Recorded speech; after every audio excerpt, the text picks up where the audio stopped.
How long will you be, Ryan? Amy whispered with a sad look on her face. Amy was my girlfriend.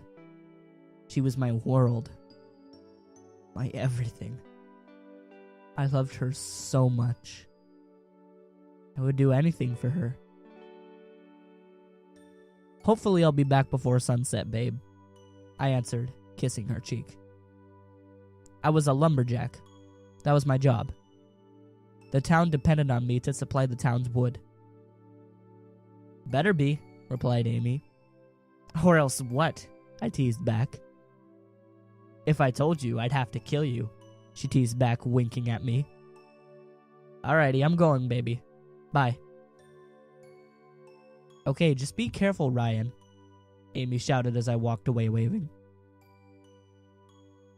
I remember the old days when there was just 5 of us in the village, in a small dirt house. Now the town had grown to over 100 people, with a few dozen buildings. I met Tom, the town's mayor. All right, Ryan? Tom asked. Yeah, I'm good, Tom. You? Good as always, man. Here's the list for today. He handed me a book with a list of all the wood we needed for today. I read it over quickly. 4 stacks of oak. 2 stacks of birch. You coming to the barbecue after? Tom asked while I was reading. Yeah, sure, Tom. I'll bring some pork if I see some pigs on my way home. Nice. Alright, see you later, Ryan. Tom smiled as he walked off. He was the one that led us. He was our leader. He made a good town mayor. Everyone liked him. No one would dare challenge him. Not that it was a dictatorship. Just that everyone loved Tom. I left the town gates as I set off for the forest. Wielding my axe in one hand and a map in the other, the grass was green as always, the sky bright blue. It was a good day in Minecraftia. A good day to chop down some trees. I wondered as I stared up onto the horizon. Looks like a storm is approaching. I'll be done before that reaches me, though. Oh, Notch, how wrong was I?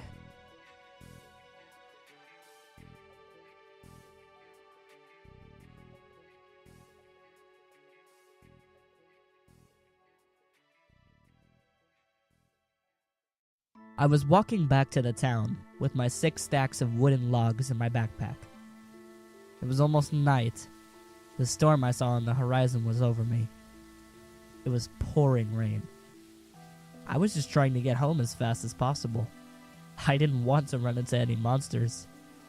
I mean, I'm a lumberjack. I can't fight. As I was walking, a flash of lightning blinded me. Holy Notch, that was close. Now I was really scared. I've heard folktales of people being struck by lightning and them changing into monsters. I mean, I didn't believe in any of it, but it was still scary to think about. I was almost at the town. I could see it off the distance. Can't wait to see Amy, I thought happily. Then I saw a pig swimming in a lake. I thought, I should probably grab that. Tom did want some pork. I mean, it's only going to take a few seconds. So I walked over to the lake, and then before I knew it, I blacked out.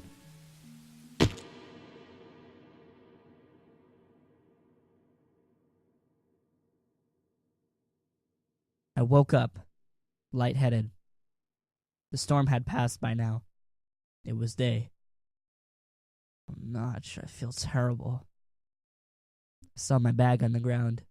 I tried to pick it up. Then I realized I had no arms. What the nether? I was freaked out by now. What happened to me? Did my arms really fall off? I ran to the lake to see my reflection.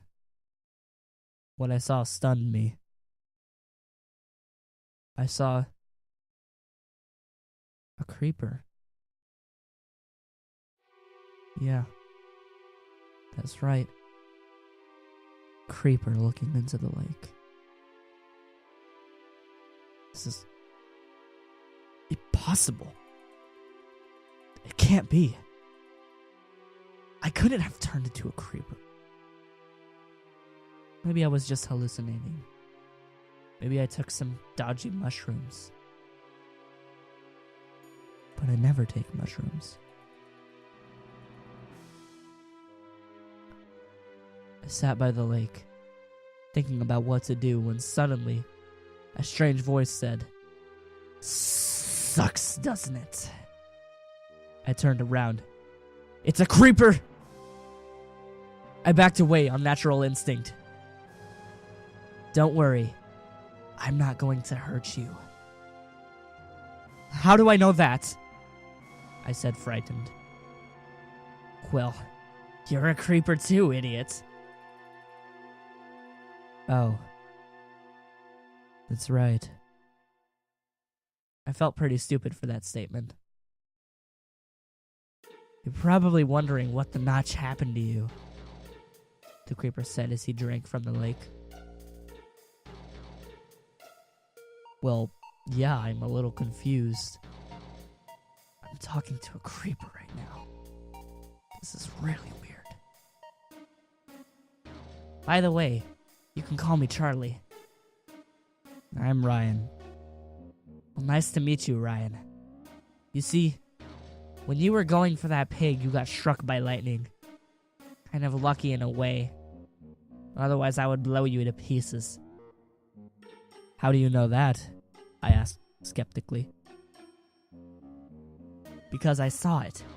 I was following you out of the forest. You didn't see me. You know all those folk tales you hear about? The ones where people get struck by lightning and they turn into creepers? They're true, Ryan.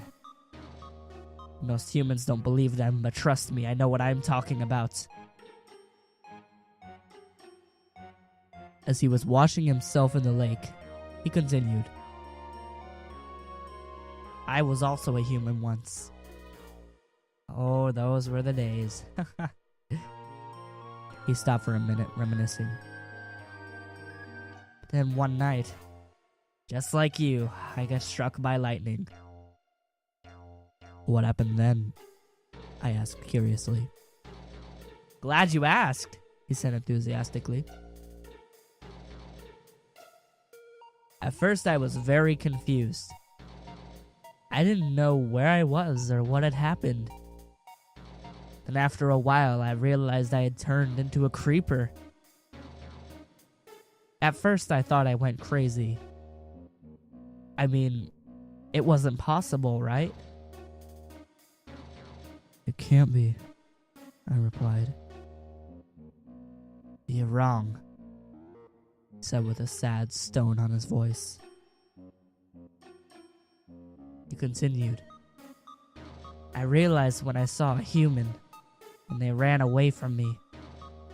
I was lucky he didn't try to kill me. Ryan, you have to be very careful about this. You need to stay away from the humans, he stressed. Creepers aren't evil, Ryan. When they see humans, something inside of them changes. Their circuits get all jumbled up, and the only thing they can think about is killing that human. You don't understand, Charlie. I need to see my girlfriend. Oh, really? What do you think will happen when you see her? He asked. I paused to think about it. You're going to blow her up. You wouldn't want that, would you? He asked, but it was basically a rhetorical question. It's a risk I have to take, Charlie, I said as I walked away. You're going to kill someone. Don't blame me when you blow up someone, he shouted as I walked away.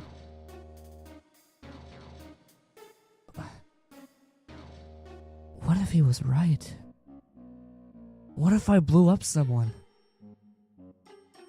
But I still had to see Amy. See if they were looking for me. I was just way too curious. I had to find out. So I decided that I'd go to town and look into my house from the outside, see what was happening. Hopefully nobody would see me. I needed to find out.